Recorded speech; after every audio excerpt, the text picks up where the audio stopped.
Evet dostlar, bir cumartesi akşamı yine ziyaretçilerin video saatindesiniz. İlk günlerden beri varsa var yoksa yok diye bu yola başladık. Ziyaretçiler anı yaşar, sadece gerçekleri izlerle devam ediyoruz. 2026'nın ikinci videosundayız.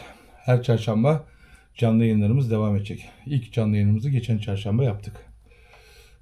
Sağlığım el verdiği sürece, şartlar el verdiği sürece bazen evde, bazen ofiste, bazen de paranormal olayların olabilme ihtimalinin yüksek olduğu mekanlarda canlı yayınlarla her çarşamba sizlerle beraber olacağım. Canlı yayınlarda merak ettiklerinizi, videoları, gündemi, farklı konuları konuşacağız. Bu hafta neredeyiz? Bu hafta ziyaretçilerin aslında en çok sevdiği paranormal bir olayların olabilme ihtimalinin çok yüksek olduğu, zamanında bir yaşamın olduğu, çocukların yollarda koştuğu, evlerde mutlulukların ve hüzün olduğu terk edilmiş bir köydeyiz. Rivayetler, şehir efsaneleri. Genelde terk edilmiş köyler için şunu söylerler. Zamanında işte bir büyü yapıldı. O büyüden dolayı köyü cin kabilesi bastı ve köy halkı yavaş yavaş o cinler yüzünden köyü terk etti. Ama genel baktığınız zaman da terk edilmiş köylerin birçoğu yüksek yerlere, şehirden uzak yerlere yapılıyor. Heyelan tehlikesi olan yerlere, toprak kaymasının olması muhtemel yerlere, suyun ve elektriğin çıkmadığı yerlere yapıldıkları için zamanla o köyler terk edilip aşağı daha böyle şehre yakın yerlere veya daha yaşama imkanının yüksek olduğu yerler yapılıyor. Ama yüzyıllardır anlatılır. Osmanlı'da hikayeleri vardır. Dedelerimiz, anneannelerimiz, nenelerimiz anlatırlar. İşte köyde bir hoca vardı, bir muska yaptı, köyü cinler bastı. Bununla ilgili biliyorsunuz birçok filmler yapıldı. Kıbledere Köyü mesela gerçek bir efsanedir, gerçek bir hikayedir. Bu hikayelerin, bu şehir efsanelerinin aslında birçoğu doğru. Birçoğu doğru. Evet, cinler Kur'an-ı Kerim'de de yazdığı gibi bizlerden evvel burada yaşıyorlardı. Yüce Rabbim onları başka bir aleme aldı ve bizler Ademoğulları bu dünyada yaşamaya başladık. Bununla ilgili anlatılan birçok bilgi, birçok efsane var. Çok uzatmayacağım. Dedim ya, sizler için her cumartesi video çekmeye gayret edeceğim. Sizler de videoları sonuna kadar izleyip bir saniyenizi almaz beğen butonuna basarsanız bizlerin emeklerini taşlandırmış olursunuz. Katıl butonuna katılırsanız bir de süper sticker, süper teşekkür. O da bizim için bal kaymak. Şimdi bu köyün de hikayesi şöyle. Yine bir büyü olayı zamanında gerçekleştirilmiş. Fakat köy zamanla terk edilmiş ve kaderine bırakılmış. Hep ne derim? Cinleri video ekranında görmeniz, onlarla konuşmanız, telsizle ruhlarla konuşmanız, işte birebir onları görerek ekrana kaydetmeniz çok zor bir olay. Zaten onu yapabilen birisi varsa dünyada o zaten dediğim gibi muhteşem bir şey yapar. Evet, cinler vardır. Evet, cinler kendilerini gösterirler. İzleyenlerin birçoğu belki diyecekler ki şu an ben çok gördüm. Ben şunu yaşadım. Ben bunu yaşadım ki WhatsApp'tan ve Ziyaretçi34 Instagram adresinden bana devamlı yazıyorsunuz. Sağ olun, var olun. Etrafınızda yaşadığınız paranormal olayları anlatıyorsunuz. Gizemli mağaraları, gizemli yaratı şeylerinden bahsediyorsunuz. Hepsini liste yaptım. İmkanlarım el verdiğince hepsini gidip tek tek çekeceğim. Ama önceden araştırıyorum. Bu köyü de araştırırken şunu düşündüm. Acaba bir heyelan tehlikesi var mıydı? Ama köyün yapısına baktığınız zaman dere yatağına kurulmuş, sollu ve sağlı ortadan bir dere akan bir köy. Bir heyelan tehlikesi yok. Dediğim gibi çok fazla lafı uzatmayacağım. Yeri gelecek mağaralara, yeri gelecek yeraltı şehirlerine ineceğiz. Terk edilmiş yerlere, paranormal dünyaya, metafizik dünyaya ineceğiz. Gerçekleri konuşacağız. Sadece gerçekleri. Şimdiden söylüyorum. Abi senin videolarında cin yok diyen arkadaşlar. Benim videolarımda cin var ama siz göremezsiniz. Çünkü biz gösteremeyiz. Hep söylerim. Varsa var, yoksa yok. Takıldım. Taktılar şimdi. Ne diyordum? Ama şu an takıldım işte. Çünkü gözüm bir şeye takıldı. Neyse, çok uzatmayalım. Bakalım. Zamanında burada hüzünlerin yaşandığı, mutlulukların yaşandığı, çocukların yollarında koştuğu bu terk edilmiş, yıkık olmayan evleri hep beraber bir dolaşalım. Sessizce bir bakalım. Hep söylerim. Cinler insanların olmadığı yerleri severler. Onlar da bizler gibiler. Onların da aileleri var. Onlar da yatarlar, kalkarlar, uyurlar, yemek yerler.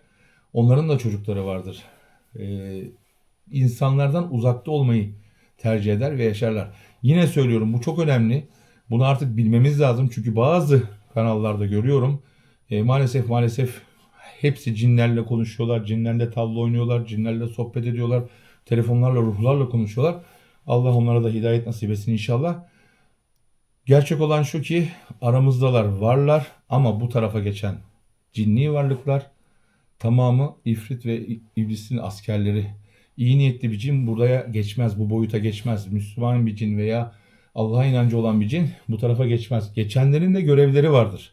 Neyse, bunları dediğim gibi canlı yayınlarda konuşacağız. Böyle terk edilmiş yerlere yalnız gelmeyi tercih ediyorum. Çünkü bu adrenalini tek başına soruyorsunuz, abi gündüz niye çekmiyorsunuz diyenler var. Kanalımızın konsepti gereği şimdi böyle bir yeri gündüz de çekebilirim. Evet, ama şu anki yaşadığım tek başına olmanın verdiği bir adrenalin, tek başına olmanın verdiği bir heyecanı size yansıtamam. Neyse, dediğim gibi videoları sonuna kadar izleyip beğenmeyi unutmayın. Haydi bakalım, bu terk edilmiş köydeki bu evlerde nelerle karşılaşacağız. Videomuz devam ediyor. Evet, böyle bir fenerimiz burada. Yerlerde eski atıl eşyalar. Zamanında sanırım bir yatak odasıydı.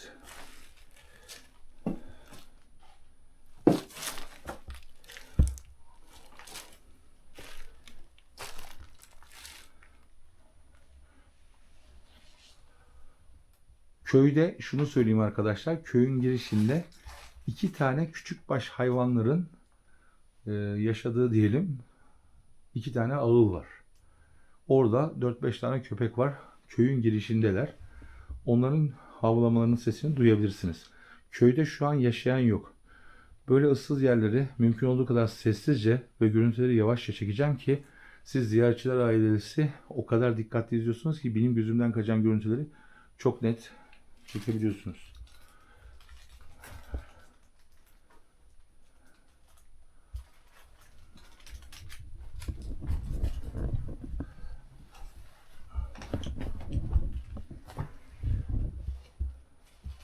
Burası aşağıya iniyor. Yıkılmış.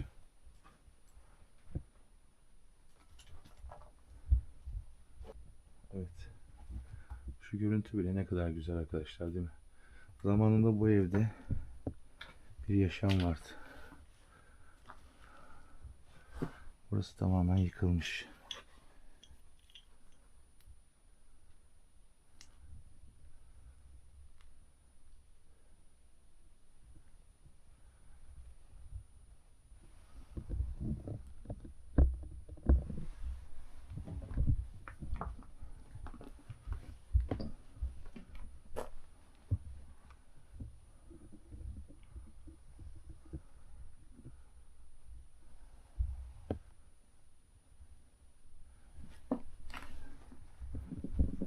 Şöyle bastığım yerlerde dikkatli basacağım çünkü üst kat eski ahşap.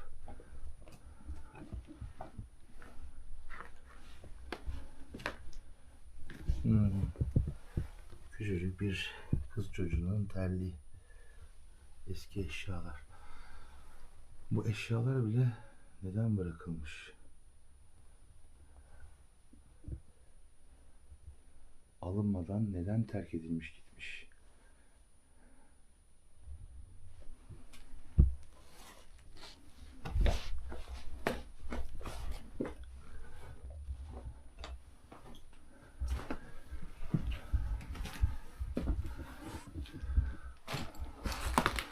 Buraya bakmıştım.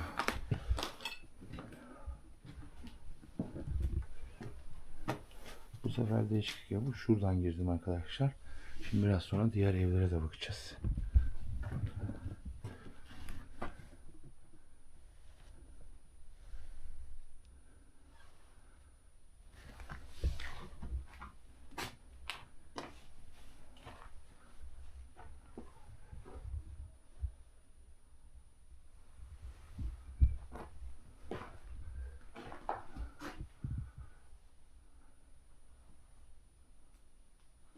Ne kadar sessiz, değil mi?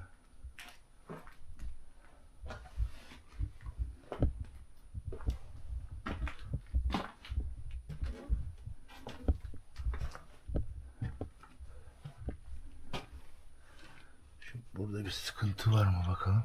Selamünaleyküm. Oo.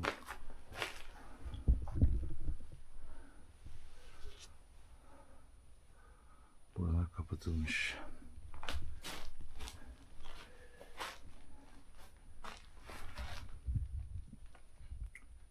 Orada bir çekyat var.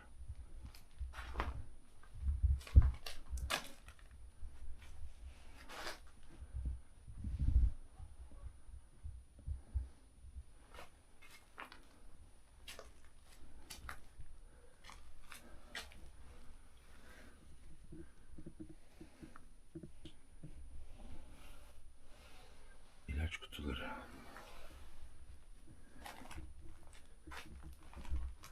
Evet, burası mutfakmış.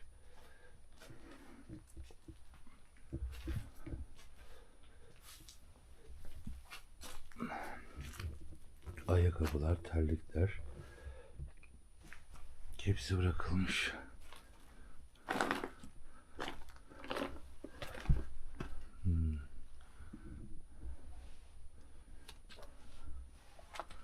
Buradan arka tarafa geçiyor. Şu odaya da bakıp, şurası da büyük ihtimalle tahıl deposu gibi bir şey.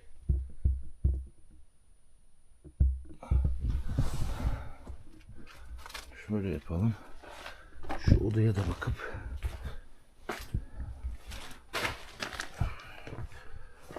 şu arka kapıdan çıkalım. Diğer evlere gidelim. Şu odalara da bakalım. Evet. Selamünaleyküm. Şimdi bunu bir hayvan mı yaptı acaba? Bu süngerleri. Şöyle ortası. Tamamen ortası sanki böyle bir köpek falan olabilir. Sanki orayı eşelemiş. Ve oraya kendine yatak yapmış olabilir.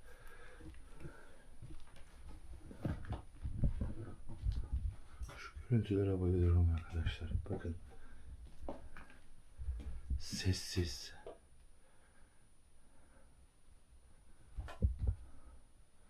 Aslında orijinal bir korku filmi stüdyosu. Ve hep söylerim, böyle yerlere yalnız gelin. Evet, riskli. Kötü ama adrenalin sonuna kadar yaşıyorsunuz.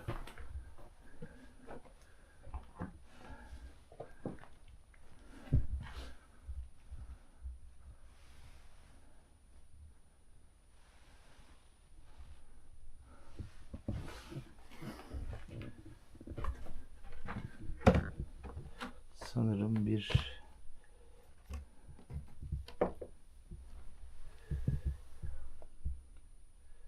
ayağında sıkıntı olan birisinin giydiği bir ayakkabı. Bazen bazı kelimeleri söylenirken zorlanıyor insan. Bu aşağıda büyük ihtimalle ağır bir şey var. Şuraya da gireceğim ama beton herhalde çökmez.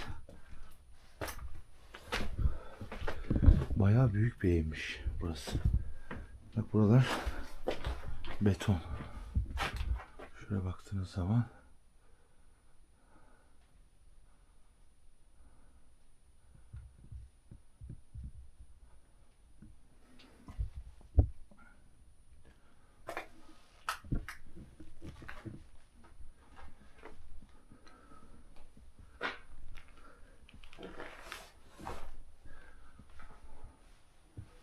bak, orada demek ki ebeveyn banyosu.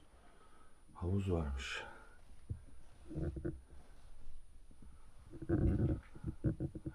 Burası sanırım zamanında köyün herhalde ileri gelenlerinden birisinin eviymiş. Bakın şu yün yataklar. Ayakkabılar.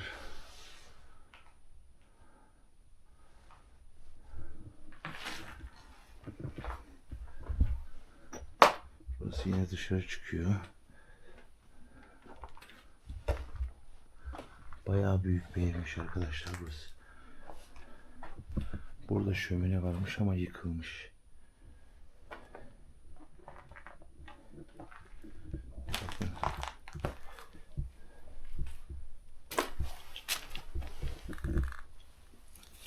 Şunlar var ya, Zamanında o kadar güzel el işi örtülermiş ki. Buralarda bırakılmış, kaderine terk edilmiş, gidilmiş. Şuradan çıkmayacağım. Normal yoldan çıkacağım. Konserve kutuları varmış. Şurada 2002 yılının bir şey var. Yine ayakkabıları var. Bayağı zengin birisine ait bir yermiş burası. Şu yukarıyı şey yapacağım. Ama buraya basmayayım çünkü bir. Burası şey. Evet. Çatı arası. Bu beni taşır mı bakayım? Taşır bu beni ya. Şöyle bir. Evet. Çatı arası burası. Büyük de bir çatı arasıymış.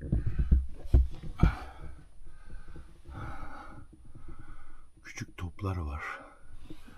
Çocukların oynadığı toplardan.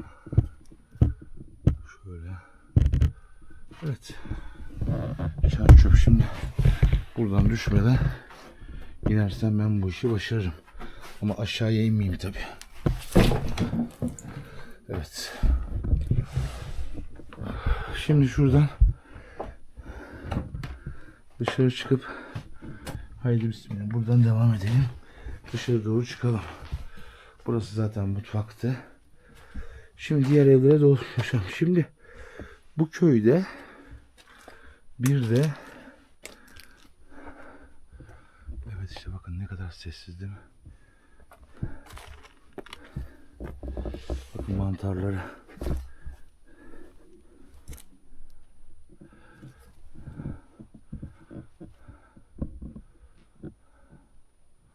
Dışarıda fener lazım. Şöyle yavaş yavaş yürüyelim.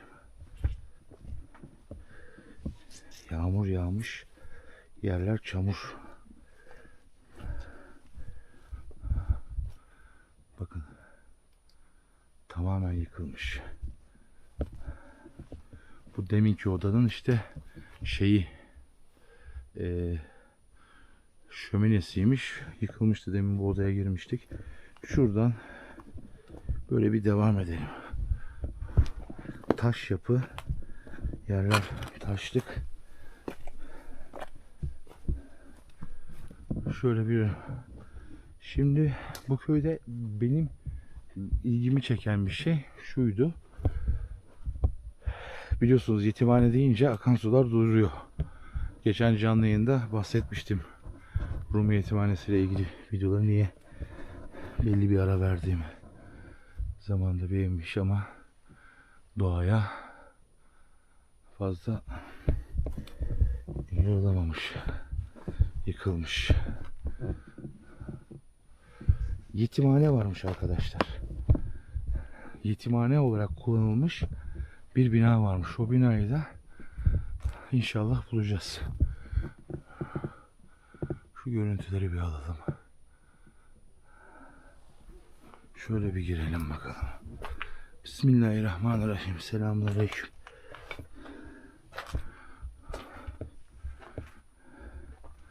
Eski köy evlerinde alt katlar tamamen küçükbaş ve büyükbaş hayvanların beslendiği yerler. Soğuk kış aylarında hem evi ısıtıyor hem de buradan çıkabilir miyiz? Burası bayağı yıkılmış ama şöyle bakacağım. Çıkabilir miyim? Onu deneyeceğim.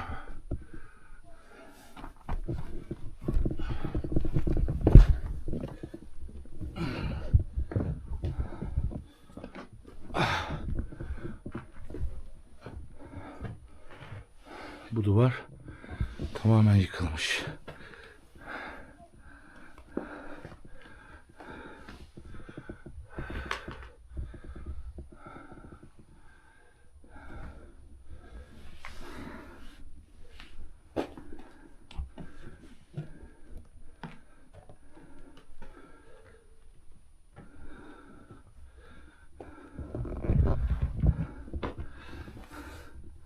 Evet.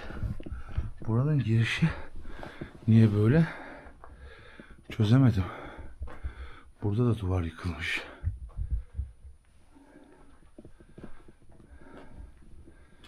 Burası beton mesela. Burası bir zamanlar ev. Şimdi mutfakmış. Buralar ahşap.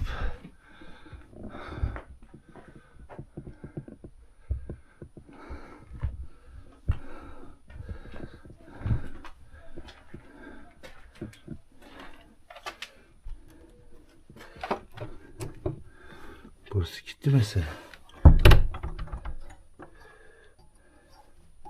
Niye gitti mesela burası?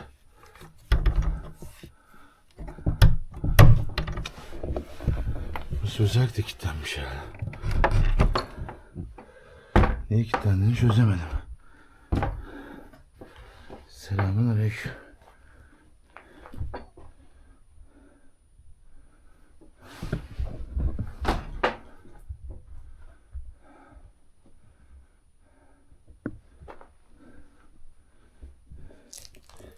Burası beton, eski, çok eski bir televizyon. Bavullar, koltuklar, hepsi unutulmuş.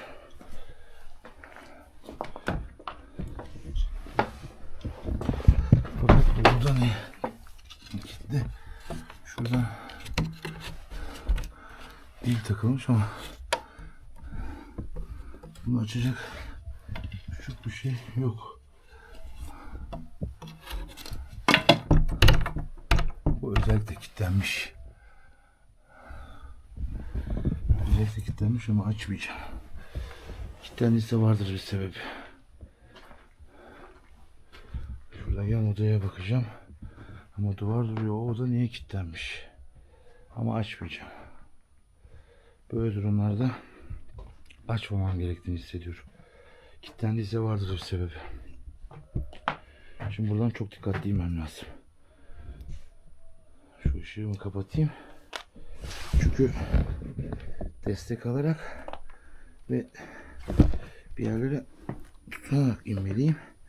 Çünkü ahşap ağırlığımı tamamen ahşaba vermemeliyim. Özellikle burada. Atlarsam da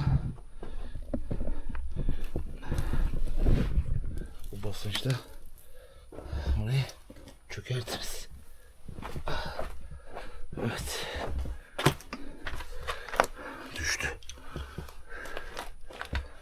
Şöyle bakalım.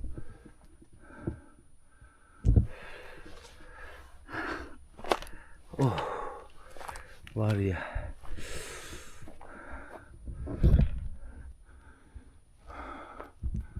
Evet.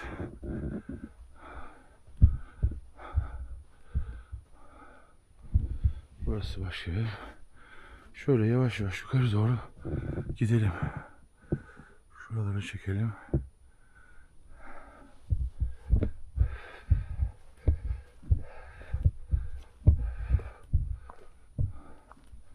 Düşünsenize bu yollarda birbirlerine misafirliğe gidiyorlardı.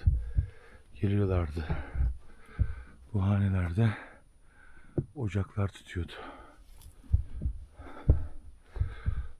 Çocuklar büyüdüler. Ama ne oldu da bu evler böyle kaderine terk edildi. Evlerin sahipleri niye gelip evlerine sahip çıkmadılar?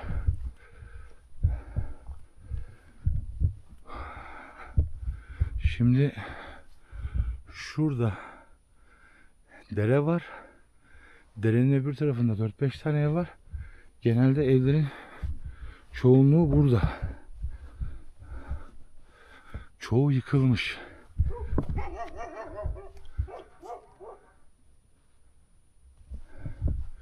Köpek var.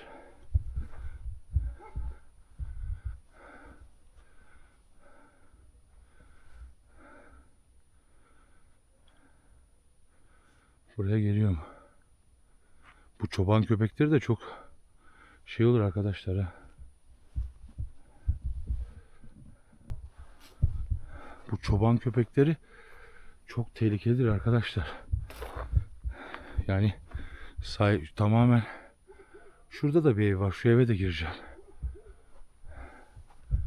Şu tarafta yok. Şuradaki eve gireyim. Bu çoban köpeklerin arkadaşlar tabi koruma içgüdüsüyle yetiştirdikleri için tamamen yani tehlike sezdikleri her yere saldırırlar. Beni burada paramparça ederler. Bu eve de girip bakalım. Bakın zamanında ne kadar güzel bir evmiş değil mi arkadaşlar? Tam bir korku filmi seti. Buradan bir merdiven var. Burası büyük ihtimalle yine ahır.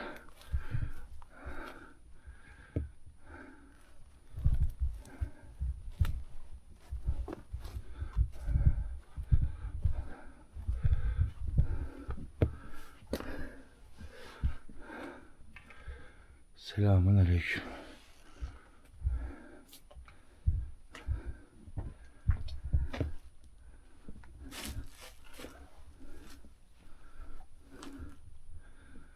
Su dolmuş. Çökmüş.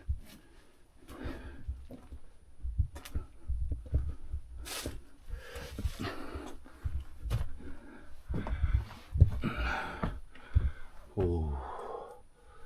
Bu ahşaplar beni taşır mı? Gerçi 8 kilo verdim ama şuralar çok ıslanmış. Şurası taşır. Bakın zamandaki minderler.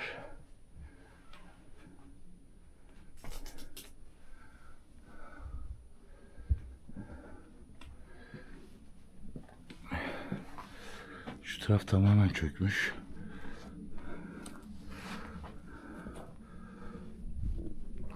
Şu tarafa doğru gideyim diyeceğim ama arkadaşlar bakın. Hiç gitmeme gerek yok. Bakın.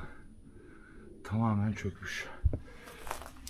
Ben şunu çözemiyorum. Mesela buralar terk edildi, tamam. Buranın mesela ne bileyim torunları, çocukları yok muydu da buraları bıraktılar. Sonuçta buralar tapulu alanlarıydı. Veyahut da hakikaten söylendiği gibi çok büyük bir felaket mi oldu? Hakikaten bir cin kabilesinin musallatına mı uğradı? Hakikaten tam bir korku filmi çekilecek bir görüntü. Yani hep o aklıma geliyor bu terk edilmiş yerlerde. Şimdi şöyle yapacağım arkadaşlar. Şurada bir ev var. Şuraya çıksam mı? Şurada biraz betonarme bir yapıya benziyor. Ama içimden de şöyle bir ses geliyor. Burası su. Balçık çamur. Şu sokaktan da yürüyeyim ama sonra şu yetimhaneyi bulayım. Yetimhane olarak kullanılmış bir bina varmış burada.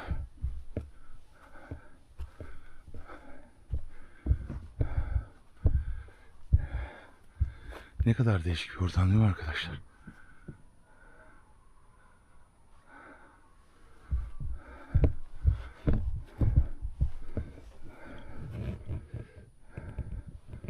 Televizyonlar atılmış.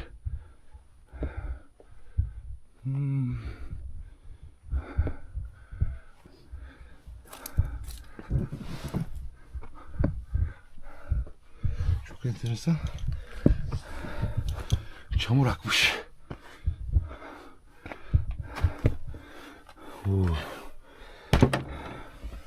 Kapı açılmıyor çünkü tamamen çökmüş. Şu karşıda bir mavi oda var. Herhalde öbür taraftan gidiliyor. Burası da tamamen çökmüş. Şuraya gireyim.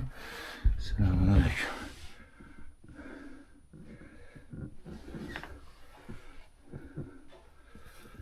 Ben hep şunu söylerim.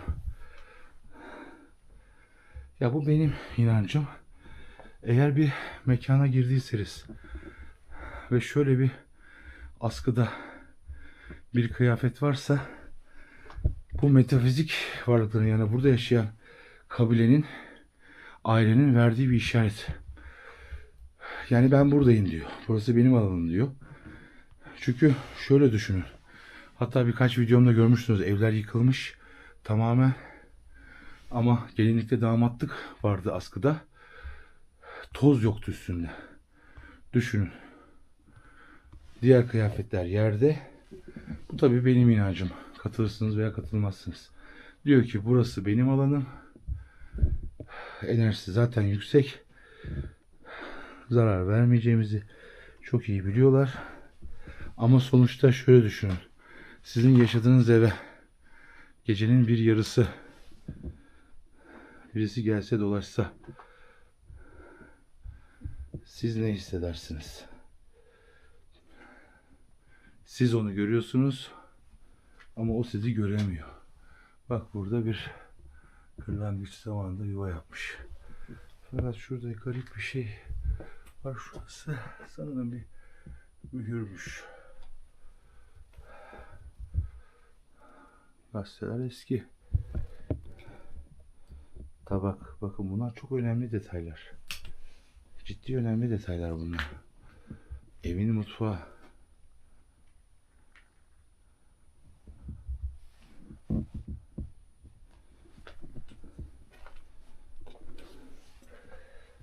Hani derler ya, küçük detaylarda çok sır saklı. Bu neymiş? Kuru fasulye. Barbunya karışık. Selamünaleyküm.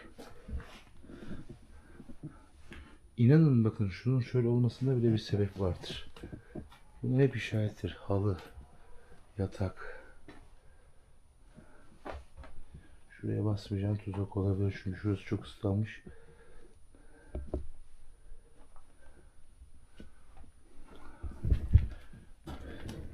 Şimdi şey diyeceksiniz, abi o kilitli odayı niye açmadın diye. Arkadaşlar benim inancım bazı kilitli odalar kilitlendiyse bir sebebi vardır. Mesela böyle yerlerde fenerin birdenbire sönüyor. Böyle bazen yapıyoruz.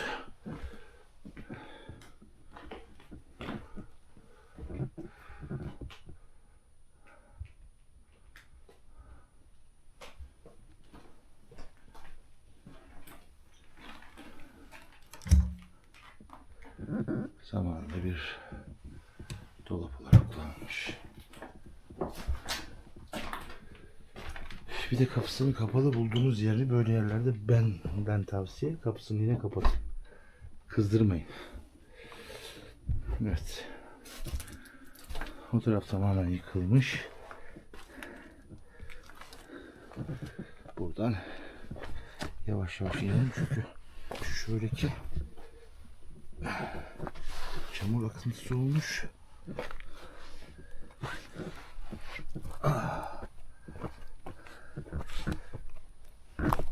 Bayağı da dikmiş merdivenler. Şöyle bir ev. Ne güzelmiş, bakın ateş tuğlasıyla şeyleri yapmışlar. Sıvayla ateş tuğlasını yapmışlar. Şurası demin yandan gördüğümüz yıkılan ev. Dediğim gibi bakın, hep söylerim. Bir askıda bir ceket, bir kıyafet asılıysa orada biz buradayız diyorlar. Burası yıkılmıştı. Buraya gitmeme gerek yok. Şöyle görüntüyü alayım arkadaşlar. Çok güzel bir görüntü. Bakın. Zamanında muhteşem bir evmiş. Şimdi şöyle yapalım. Şu tarafa bakalım. Bu tarafta ev yok. Şöyle yapacağım dostlar. Burada biraz dinleneyim. Enerjiyi, atmosferi yoklayayım. Çünkü biraz şu tarafa yürümem lazım, biliyorum. O yetimhane ile ilgili bilgi de vereceğim size. Herhalde 4-5 tane ev dolaştık. Şu biraz evvel girdiğim ev, dediğim gibi askıya asmış ceketini. Diyor ki ben buradayım. Dikkatli ol. Bu benim inancım. İnanırsınız inanmazsınız bilmiyorum. Yine söylüyorum, bir videoda neydi? Bütün bina yıkılmıştı ama askıda gelinine damatlık duruyordu. Toz bile yoktu üstünde. Neyse, çok uzatmayalım. Videomuz devam ediyor. Şimdi biraz yürüyeceğim, biraz dinleneceğim. Bir de şeyi seviyorum arkadaşlar. Böyle gizemli yerlerde, terk edilmiş yerlerde böyle bir tek başına kaldığınız zaman adrenaliniz daha çok yükseliyor. Hani kediymiş. Patladı. Kedicik. Şuradan da çatır çutur ses geliyor. Neyse, evet, geldiler. Ben biraz yürüyeyim. Videomuz devam ediyor. Evet. Köyün çıkışına doğru buldum. 1930'lu yıllarda köyün okulu olarak kullanılmış. 1940'lı yıllarda kimsesiz çocukların yetiştirme yurdu olarak hizmet vermiş. Şu an girdiğim bina zamanında ilkokul olarak kullanılan bina.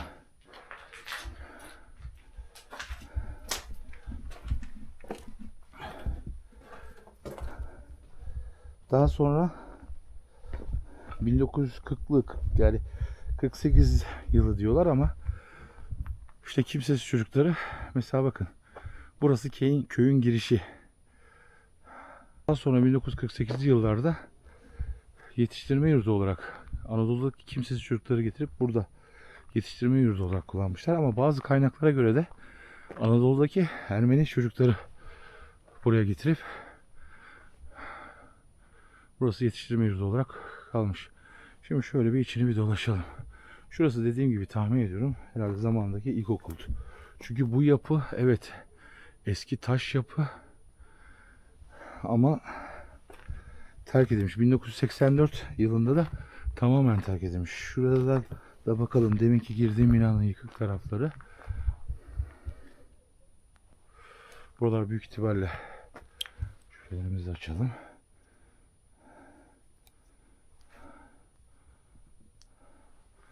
Büyük ihtimalle, ya arkadaşlar şu görüntü var ya, acayip, bana böyle bir değişik his veriyor. Eski köy tabi. Eski köyün ilkokuluymuş. Tuvaletleriymiş.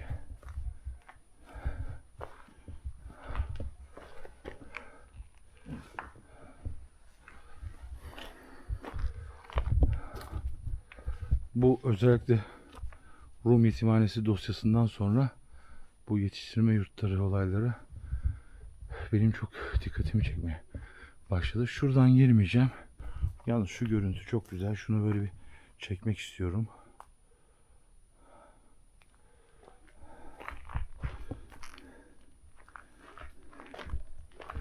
Büyük merdivenleri. Bismillahirrahmanirrahim.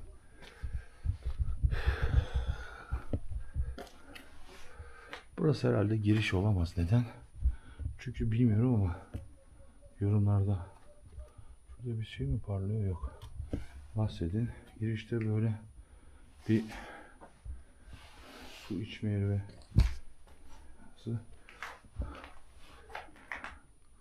bir oda.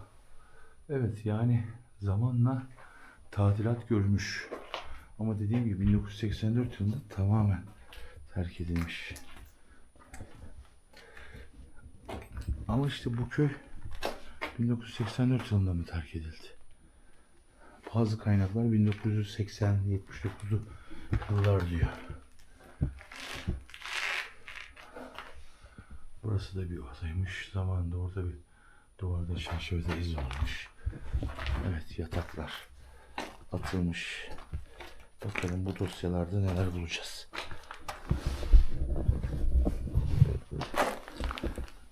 Bu dosyalar neymiş? Türk Dili ve Edebiyatı Komisyon.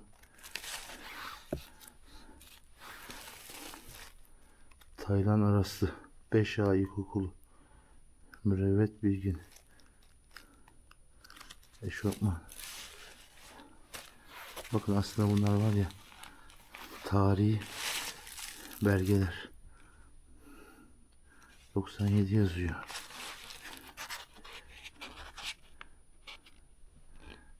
Yeşil kart. Kaymakamlık mı?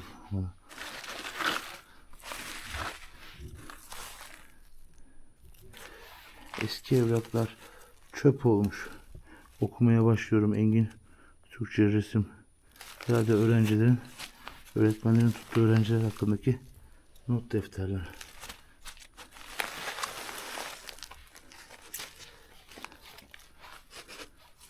Bu evraklar niye burada asılmış? İkametgah muhabir.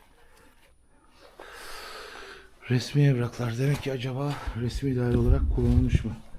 Zamanında bakın içeride çuvalla dosyalar var. Yataklar var. Çer çöp olmuş. Bakın bir yığın dosya var.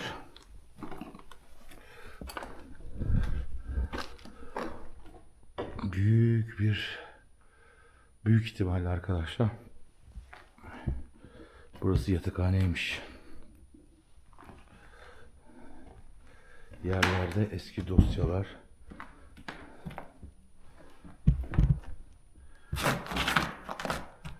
Budak mı bu? Evet, budak.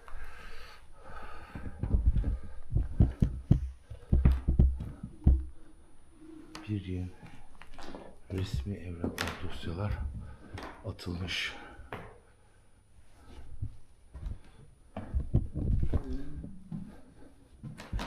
Burası büyük ihtimalle tahminimce büyük bir yatakhane olabilir. Veya yemekhane olabilir. Çünkü neden? Şöyle düşündüm bir an.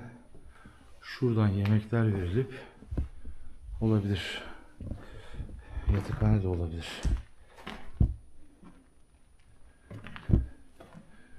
Yerlerde bir yeni evrak var. Şimdi fakat burada şöyle enteresan bir bilgi var. Peki. Buradan yan tarafa geçiş yok ama ben demin şuradan giderken yanda odalar gördüm. Onların girişleri nerede? Buradan mı girmeliyim? Yoksa öbür taraftan mı girmeliyim? Bence buradan girmeliyim.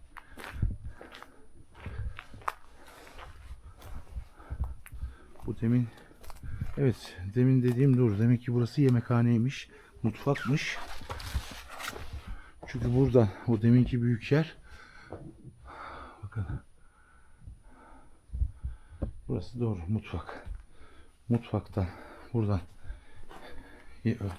öğrenciler yemeklerini alıp orada yiyorlar. Demek ki orası yemekhane. Burası da mutfak.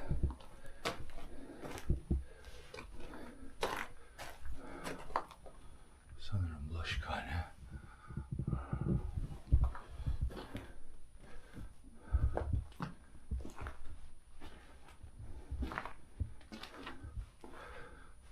Burası büyük ihtimalle kiler.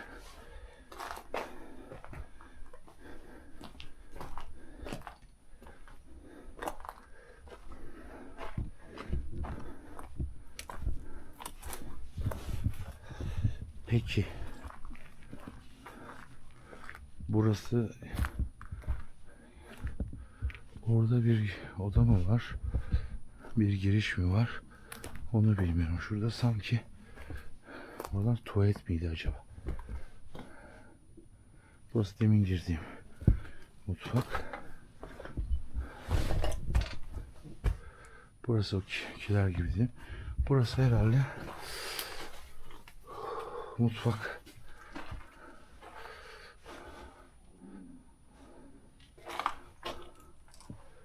Veya kiler, bilmiyorum.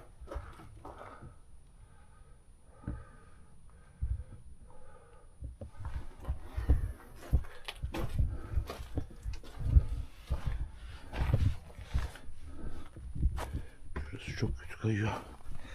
Hava flex artık. Bir de binanın öbür tarafına gidin. Bu kadar küçük olamaz. Şimdi şöyle yapacağım. Dostlar, buradaki bir 2-3 dakika mola vereceğim. Bir ağırlık çöktü, fenalık çöktü. Videomuz devam ediyor. Bir de öbür tarafına bakacağım. Böyle yerleri dolaşırken birden böyle tansiyonum düşüyor bilmiyorum ama bir duracağım. Arkadaşlar böyle yerlerde su da almayı unutuyorum. Enerjiden veya başka bir şeyden bilmiyorum. Böyle bir ağırlık çöküyor ve durma ihtiyacı hissediyorum. Evet, dolaştık. Şu arkamdaki yer demin girdiğim dosyaları bulduğumuz yer. Yemekhaneyi bulduk.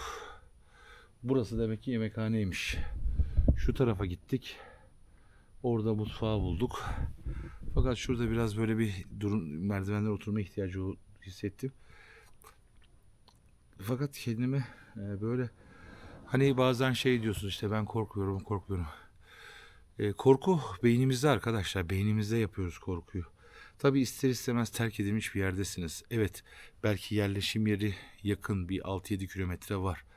Evet, ışıklar var. Evet, köpek sesleri var. Belli ki bir çoban kalıyor. Ama ne olursa olsun insan ister istemez beyin size o korkuyu yaratıyor. İşte ben korkmuyorum diyenlere şunu söylemek istiyorum. Gelin burada 3-4 saat kalın bakalım ne olacak. Neyse, şimdi burası bu kadar küçük olamaz. Dediğim gibi şurası eski okul olduğuna göre. Burası da bak başım dönüyor. Yemekhane olduğuna göre bunun arkasında mutlaka bir şey vardır. Şu gördüğünüz gibi köyün girişinin yolu. Işıklandırma yapılmış ama demin mesela dolaştığım yerlerde ışıklandırma kesinlikle yok. Mesela bakın. Burası bir kapıymış. Kapısını kapatmışlar. Ama niye kapatmışlar?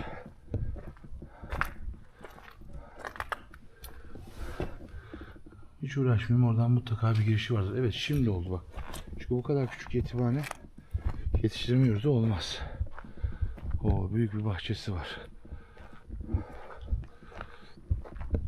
Şöyle bir gidelim bakalım. Üst katı da var. Acaba benim dolaştığım yer? Yo, benim dolaştığım yer üst kat olamaz. Olabilir mi? Kod farkı olarak biraz sonra anlayacağız. Şuradan bir girelim bakalım. Tabii gündüz dostlar gelmişler, duvarlara işaretleri bırakmışlar. Burası da sanırım daha sonra hayvanlar için kullanılmış. Buraya garip işaretler koymuşlar. Buralar neydi acaba? Yatakhane miydi?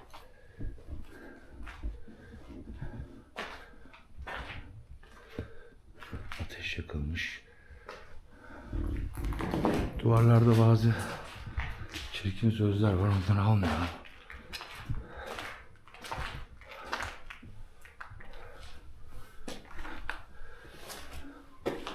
Bu neymiş?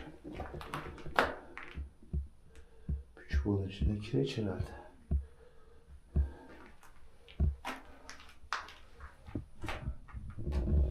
Duvarlarda yine yazılar yazmışlar.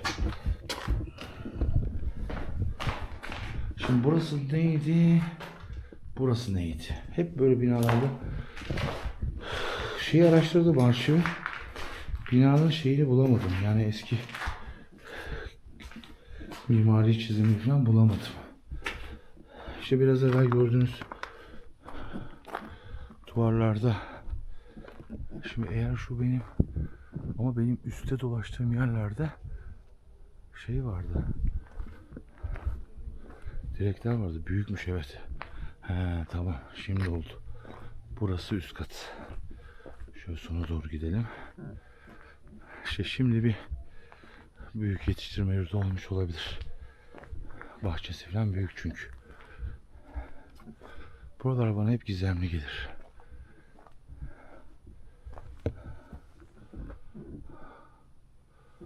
Bu yol herhalde çıkıyor. Şuradan bir girelim bakalım.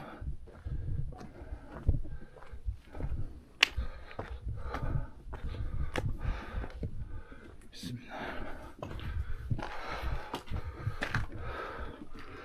Selamünaleyküm.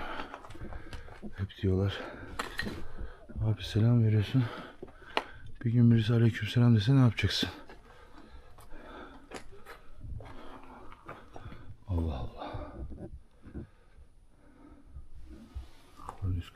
burasıysa buraya nasıl geçiliyor? Kafam karıştı.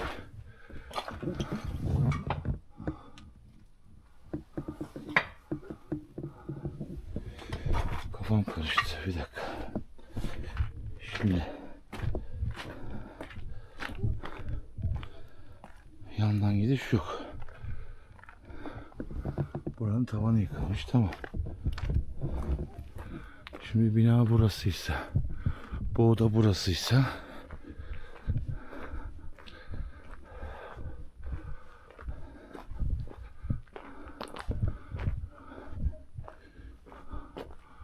şu üst kata nereden gidiliyor? Şimdi demin girdiğim yer üst kat olamaz. Bir bakacağım, emin olmak için öbür tarafı dolaşacağım. Pencereden aşağıya bakacağım. Buradan girişi nerede? Çok enteresan. Yani böyle dediğim gibi işte bazen garip şeylerle karşılaşıyoruz. Mesela acaba demin girdiğim yer üst kat mıydı? Ama yok. Orada direkler vardı. Burada şimdi bir daha şuradan bir çıkacağım. Bakacağım bakalım hakikaten üst kat orası mı yoksa oranın başka bir girişi var mı? Emin olalım. Kod farkından dolayı olmuş olabilir mi acaba? Şu pencereden bakarsak olayı çözeriz. Galiba evet. Kod farkı arkadaşlar. Evet. Doğru.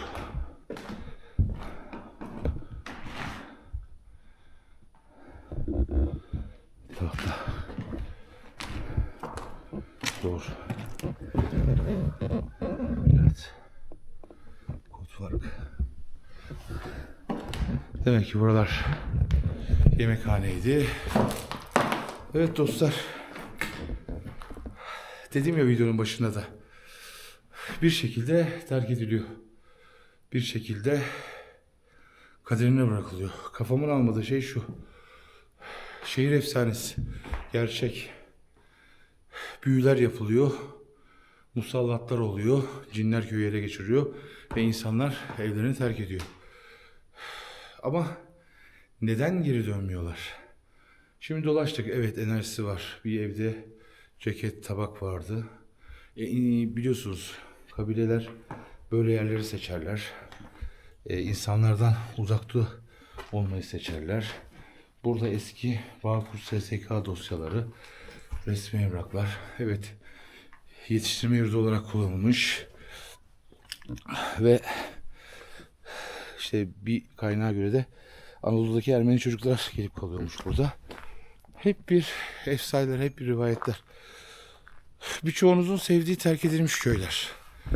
Birçoğunuzun şöyle şurada bitireyim videoyu. Ondan sonra yavaş yavaş gideyim. Birçoğunuz böyle yerleri çok seviyorsunuz. Birçoğunuz mağaraları çok seviyorsunuz. Ama gerçek olan şey işte bu sessizlik, uzaktan gelen köpek sesleri. Buradalar mı? Buradalar. Neden terk edildi? Kesin bir kanıt yok. Birçok köy yerleşime açıldı. İnsanlar gitmeye başladılar. İnsanlar oraları alıp tadilat etmeye, yaşam alanı yapmaya başladılar. Şöyle yansıyayım. Bu haftalık benden bu kadar. Videoları sonuna kadar izlediğiniz için teşekkür ederim. Üşenmeyip beğen butonuna bastığınız için ayrıca teşekkür ederim. Katıl butonuna katıldığınız için çok ayrı teşekkür ederim.